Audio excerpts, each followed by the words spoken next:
Inravio.com.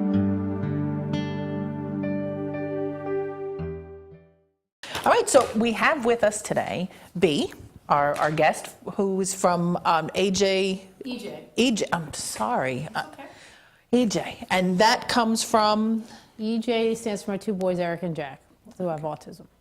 Wow. It's unusual to have two children in one family, isn't it? It actually isn't. Really? Surprisingly, it isn't. In fact, I have four children, and we were really very hopeful that our fourth child would be a girl rather than a boy, because the likelihood of that child having autism as a boy is very high. And why that is, it's really unknown, but they do believe, they being whoever, that there is a genetic component to autism. Wow. And it's a male child? It impacts males more than females. The ratio is 4 or 5 to 1, depending upon the literature. Wow. Yeah. That's incredible. Yes.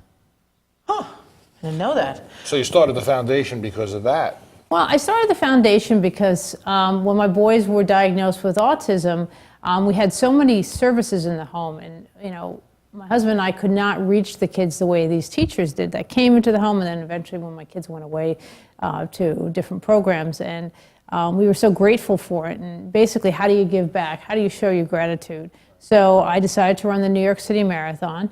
I raised $11,000 doing it, and I thought, geez, I think I have something here, and just basically took it from there, decided to take it to the next level, because when you have a charity, you're eligible for matching funds, so that $11,000 could have been $22,000, and maybe if we would have marketed it more, or put it out there more, we could have done more. And it was really based out of gratitude. Wow. Wow, yeah.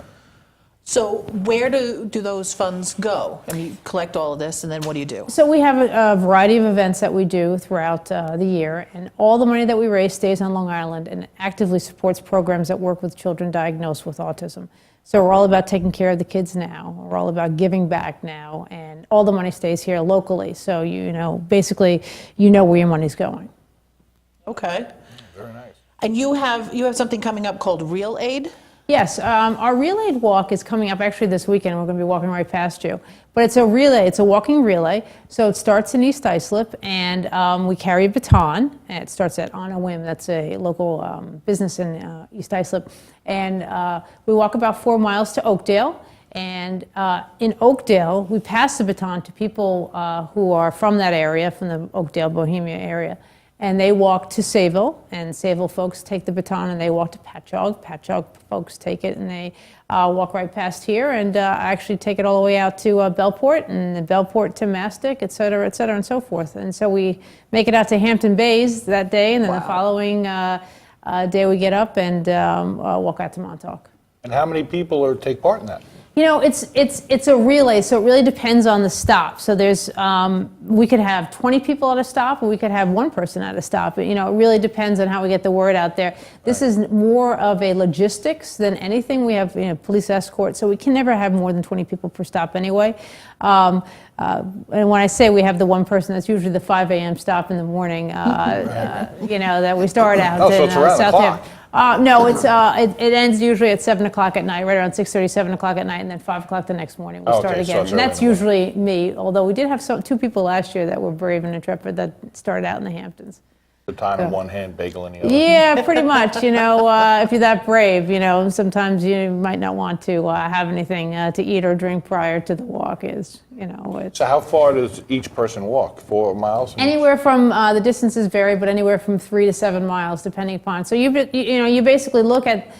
We have a spreadsheet out on our website, and you pick a spot and you pick the time, and you could say, okay, I live in Bellport, or I have something to do in the morning. I'd like to walk later. What time can I walk later? I'll do it at 2 o'clock in the afternoon and show up in Eastport at this time, knowing that I'm going to walk this amount of distance.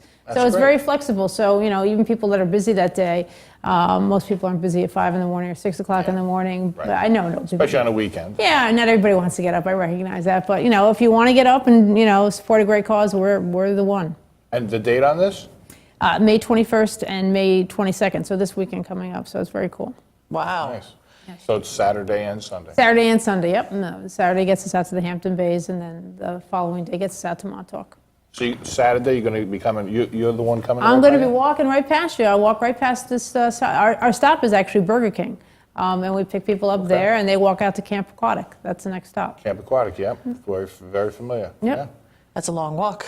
It's really not that bad, but yeah, it's quite a few miles, and it should be a challenge, but it's not competitive. So it doesn't matter how fast you get Right. there. We factor in as a you lot get of time. there. As long as you get there, it's meant to be relaxed, and we carry signs. And I should have mentioned this, but we carry signs that say "honk" if you heart somebody with autism. So we count those signs because we count those honks because we like to think that every honk is an autism awareness moment. So we really kind of think it's pretty Which cool. is what you're looking to do. Yeah, It's all about autism awareness. This particular event is. We do other events that are much bigger, and that's obviously about raising as much money as we can so that we can give it away. Wow. So is there any inkling of what causes autism? Do we know? There's a lot of theories out there, and I think there is a genetic component to it. But as far as actual causes, no, they've come up with lots of theories, some of which can, I think, sometimes be a little hurtful and harmful. And so I wish that we would, until we actually really know what it is, that we kind of just keep it under a hat, with our theories. I had heard there was a rumor going around for a long time about the measles, mumps, rubella Yes, injection. and that particular thing, refers to the thimerosal, the preservative that's in the MMR vaccine. And a lot of people really hold stock in that. Their kids were doing well, growing typically, developmentally, meeting all their milestones. They got the shot, and then everything changed. These people aren't making it up either. So it's a tough one because the American Medical Association has basically said that that's bunk, and none of that has anything to do with anything. But autism isn't getting better; it's getting worse. We're not paying attention. When in the 1980s autism was diagnosed 1 in 10,000, now it's 1 in 68. Wow. So what are we doing about it now too? And that's really what we're about as an organization. We're not about quote unquote curing autism. There are some charities out there that believe in that. We don't think our kids are broken. We think our kids don't get the services that they need and deserve. And that's kind of what we do. We try and give them the tools that they need. I often say that we ask our kids to build a home with a pair of scissors and a rock. It's impossible to do. It's a monumental task. But you give them what they need. You give them the tools. You teach them. You build them. And you really can see that if you invest in there today, it'll pay dividends down the line. I know that there are different terminologies like high functioning and low functioning. Are all autistic kids able to reach a high functioning status, or? Just first of all, as a premise, I'm not a big fan of the words high functioning, and that's not your fault. And there is no other real terminology that we have. It's a standard that we use. A high functioning child is one that is able to do more than a lower functioning child. Autism is referred to as a spectrum disorder, meaning that you can have any type of degree or severity of it. So you can have some kids that are very, very involved. And those kids typically are the older kids that we see now that never got the services, though there are still some kids that end up being very, very involved that are not reachable. Autism stands for the word self. That's what it means in Greek. And so you get these kids that are very, very involved and you're hard to pull out. To all the way across the spectrum where you get somebody who's extremely high functioning, who's able to get out there and do lots of things. They say that behind every amazing invention that we've come across was probably somebody with autism that did it, because those are the people that can focus. They're very curious in what they're interested in, and when they're interested, they're all in. I mean, they are truly very, very involved, and when they get hooked on something, and that's really the onus on us as parents and us as a society to find out what it is in that child that is their interest, their particular spark, so to speak, so that you can really be the catalyst that ignites their future. It's pretty interesting. Wow.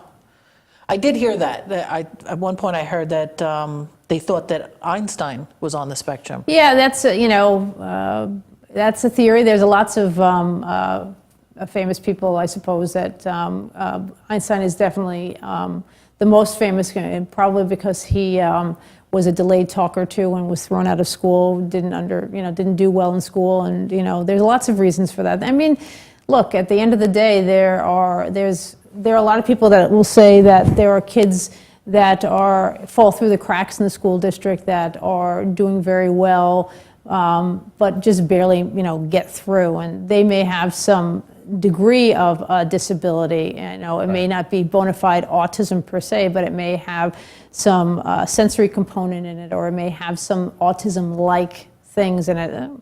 One can argue too that we all have a little bit of autism in us too. Or whether something. We all have our coping mechanisms, and that's basically what we teach our kids, on the spectrum, to have a coping mechanism, something that gets them through. And we all have that too. I know my coping mechanism in the morning is my coffee, whether it really works or not, but I know I need to have that, Even if it's decaf, I know I'm drinking coffee. Right. If you gave me decaf and I didn't know it, I would think it's, leaded, and I believe it, And you think it's right, Right. yeah. So, we all have. It's just as wine good. Right. So it's very interesting. I do come across a lot more kids now. Maybe it's because I don't say we specialize in it, but we do teach music lessons, and one of the things that we do come across is a lot more kids with disabilities now. Kids with autism love music, and that's a broad spectrum statement, but for a good reason, that it's not unusual to find somebody with autism that connects to music, that goes to the piano for the first time, hears something for the first time, and can play it for the first time, and play it like almost flawlessly. That's not unusual. Those are called savants, and then you have different levels of that too, where maybe it takes them 3 or 4 times, but they're playing it, and have never read music before in their life. I know for a fact, for me, music is very important. So when I listen to something, it appeals to me in a way. And my son, Eric, loves his iPod. His music helps kind of chill him, sets his mood, helps him cope with something. But he's got quite a range of the types of things that he listens to, and it's an equalizer music.